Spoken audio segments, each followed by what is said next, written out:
මේ කරුණ තුනම එකපාර අපි සැලකුවොත් මේ විදිහට විවෘත ද්‍රාවණයක් තියෙනවා. විවෘත ද්‍රාවණයක මෙයාට ගන්න පුළුවන් මේ ද්‍රාවණයේ සයි සමානයි සයි s. හේතුව මෙයා වායුගෝල පීඩන එකකටයි නිරාවරණය වෙලා තියෙන්නේ. ඒ නිසා මෙයාගේ සයි p අපිට ගන්න පුළුවන් බිඳුවයි කියලා. ඒ නිසා සයි සමානයි සයි s. විවෘත ද්‍රාවණය. දෙවෙනි කරුණට ගියාම මේ පළවෙනි කරුණ දෙවෙනි කරුණට ගියාම මෙහෙම දෙයක් ගන්න පුළුවන්. ද්‍රාවණයක ගිල්ලලා තියෙනවා නම් සෛලයක්. ද්‍රාවණයක සෛලයක් ගිල්ලලා තියෙනවා.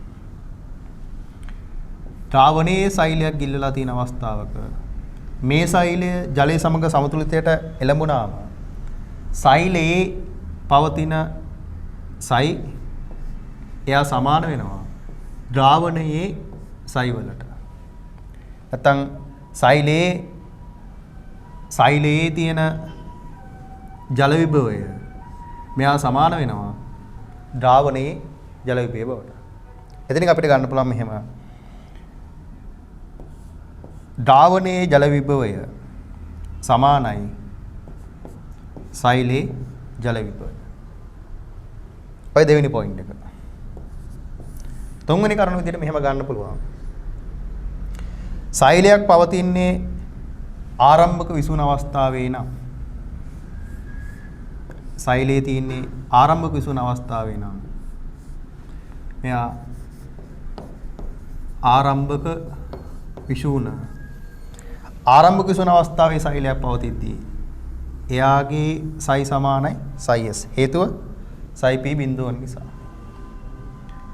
මෙයාගේ මෙතනින් අපිට ගන්න පුළුවන් සෛලේ සයි සමානයි එයාගේ සයි s බව. හේතුව මේ අවස්ථාවේ ආරම්භක විසුණු අවස්ථාවේ මේ සෛලේ සයි p බිඳුව. දැන් ওই ජල විභවය සම්බන්ධ ප්‍රැක්ටිකල් තුනේම අපි හොයන දේ තමයි මේ සෛලයක ද්‍රව විභවය. ප්‍රැක්ටිකල් තුනේම හොයන දේ තමයි සාධකය තමයි කිසියම් පටකයක සෛලවල පවතින ද්‍රව විභවය. මෙන්න මෙයාවයි හොයන්නේ. මෙයාවයි හොයන්නේ. එයාව හොයන්න නම් අපිට මේ කරුණු තුන ඔස්සේ හරි ගන්න ගලපලා ගන්න පුළුවන්. ඒ කොහොමද? මෙයාගේ සයි s හොයාගන්න නම් ඔයා සෛලයේ සයි දන්නවා නම් මෙයා සමාන නිසා ගන්න පුළුවන්. මේ මෙතෙන් එන්න. සෛලයක එයාගේ ජල විභවය සමාන වෙනවා. එයා ද්‍රාවණයක ගිල්වලා පවතින අවස්ථාවක ඒ ද්‍රාවණේ ජල විභවයට. මේක හරි ගන්න මෙතනින් ගලපලා ගන්න පුළුවන්. මේ ද්‍රාවණයේ ජල විභවය එයා සමාන වෙනවා ඒ ද්‍රාවණේ ද්‍රාව විභවය බවට. ඔයාලට මෙහෙම දත්තයක් දීලා තියෙනවා.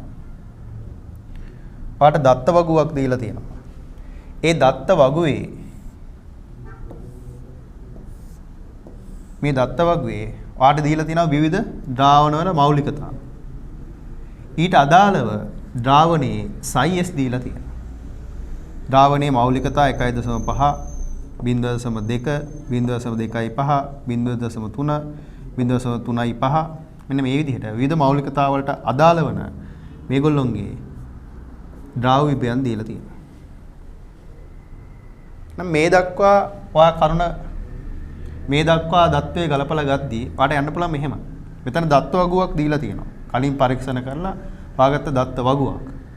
ඒ දත්ත වගුවෙන් ඔයාට හොයා ගන්න පුළුවන් ද්‍රාවණයේ පවතින ද්‍රාව විභවය. එයා සමාන වෙනවා ඒ ද්‍රාවණේ ජල විභවයට.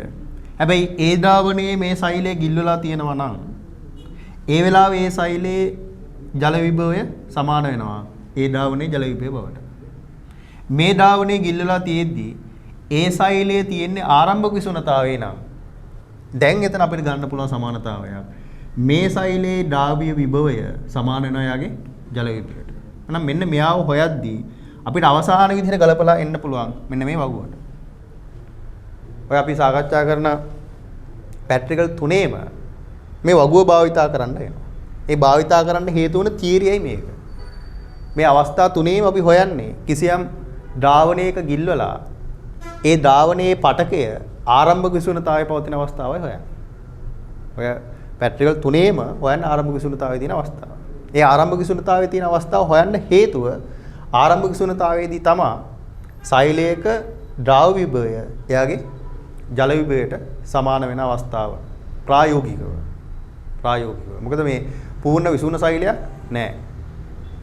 මෙන්න මෙයාව මේ අපිට පරීක්ෂණය ඔස්සේ පාගන්න පුළුවන් ආරම්භක විසුණුතාවයේ තියෙන කවුද කියලා. රෝහිය අපි පළවෙනි පැට්‍රිකල් එකේ කරේ